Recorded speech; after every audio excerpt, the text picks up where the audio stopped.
வணக்கம். தமிழ் ஃபுட் கார்னரில் இன்றைக்கி ரவா வடை பண்ண போகிறோம். இந்த வடைக்கு மாவு அரைக்க வேண்டியதில்லை, வீட்டில் உள்ள பொருட்களை வச்சு உடனடியாக செஞ்சிடலாம். இப்போ இந்த டேஸ்ட்டான மொறு ரவா வடையை எப்படி பண்ணுறதுன்னு பார்க்கலாம். இது வரைக்கும் நம்ம சேனலை சப்ஸ்கிரைப் பண்ணாதவங்க சப்ஸ்கிரைப் பண்ணிவிட்டு பக்கத்தில் உள்ள பெல் பட்டனை கிளிக் பண்ணிக்கோங்க. 1 கப் ரவை எடுத்திருக்கேன், வறுக்காத ரவை.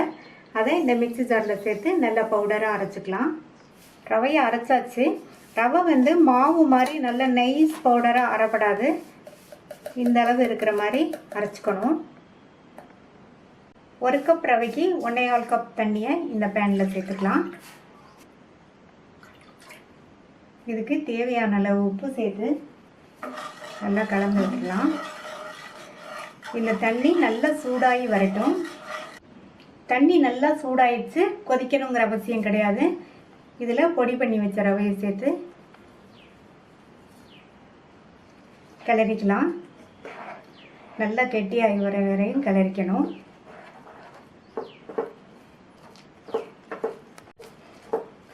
இந்த ரவை சேர்த்த தண்ணியை பூரா இழுத்து கெட்டியாக வர வரைக்கும் கிளறிக்கணும். கட்டி இல்லாமல் இந்த மாதிரி கிளறிக்கங்க. சேர்த்த தண்ணியெல்லாம் இழுத்து ரவை நல்லா கெட்டியாயிடுச்சு. மூடி வச்சிடலாம். ஸ்டவ்வை சிம்மில் வச்சு 2 நிமிஷம் அப்படியே இருக்கட்டும். இப்போ 2 நிமிஷம் ஆச்சு. ஸ்டவ் ஆஃப் பண்ணிவிட்டு இதை இறக்கி வச்சிடலாம். இந்த மாவு கை பொறுக்கிற அளவு சூடு வர வரையும் ஆறட்டும். மாவு ஆறிடுச்சு, கை பொறுக்கிற அளவு சூடு இருக்குது. இப்போது இதில் 1 டேபிள் ஸ்பூன் அளவுக்கு எண்ணெயை சேர்த்து மாவு நல்லா அழுத்தி பிசைஞ்சுக்கணும். ஒரு 5 நிமிஷத்துக்கு பிசைஞ்சுக்கணும்.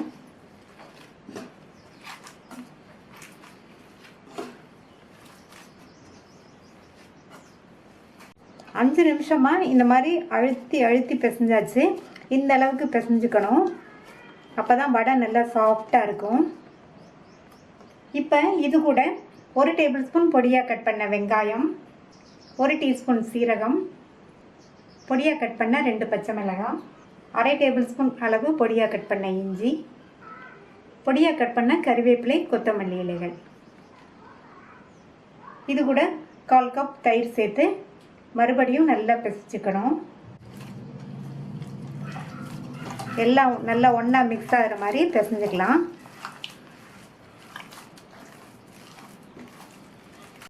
இந்த ரவா வடை டேஸ்ட் ரொம்ப சூப்பராக இருக்கும். ரொம்ப ஈஸியாக செஞ்சிடலாம்.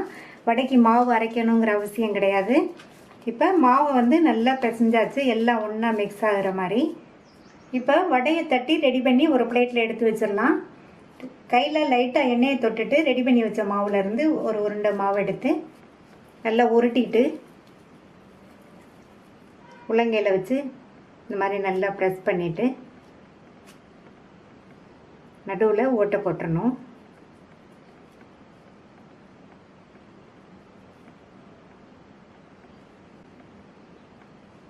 மறுபடியும் லைட்டாக கையில் எண்ணெய் தொட்டுட்டு ஒரு உருண்டை மாவு எடுத்து உள்ளங்கையில் வச்சு உருட்டி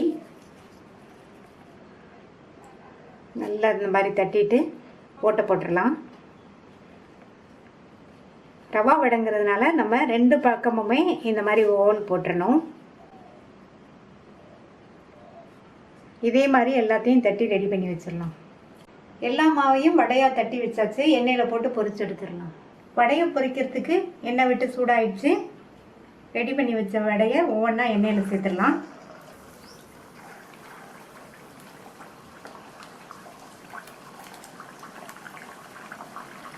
போட்ட உடனே பெரட்ட வேண்டாம், கொஞ்சம் நேரம் கழித்து பெரட்டணும். ஸ்டவ்வை மீடியம் ஃப்ளேமில் வச்சுக்கணும்.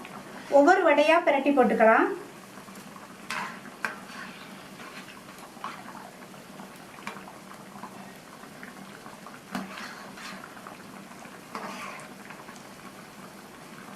உளுந்த வடைன்னா நமக்கு வேகமாக வெந்துடும். ரவா வடைங்கிறதுனால இது வெந்து வர்றதுக்கு கொஞ்சம் டைம் ஆகும். இந்த மாதிரி பெரட்டி போட்டு நல்லா பொன்னிறமாக வந்தோடனே எடுக்கணும். இந்த மாதிரி அடிக்கடி பெரட்டி விட்டு வடை நல்லா பொன்னிறமாக வந்துருச்சு. இப்போ எடுத்தால் கரெக்டாக இருக்கும்.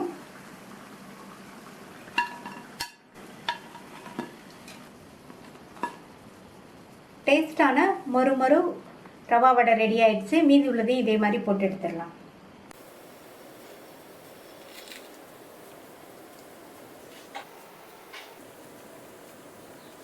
இந்த உடனடியாக பண்ணக்கூடிய டேஸ்டான ரவா வடையை ட்ரை பண்ணி பார்த்துட்டு உங்கள் கமெண்ட்ஸை சொல்லுங்கள். தேங்க்யூ.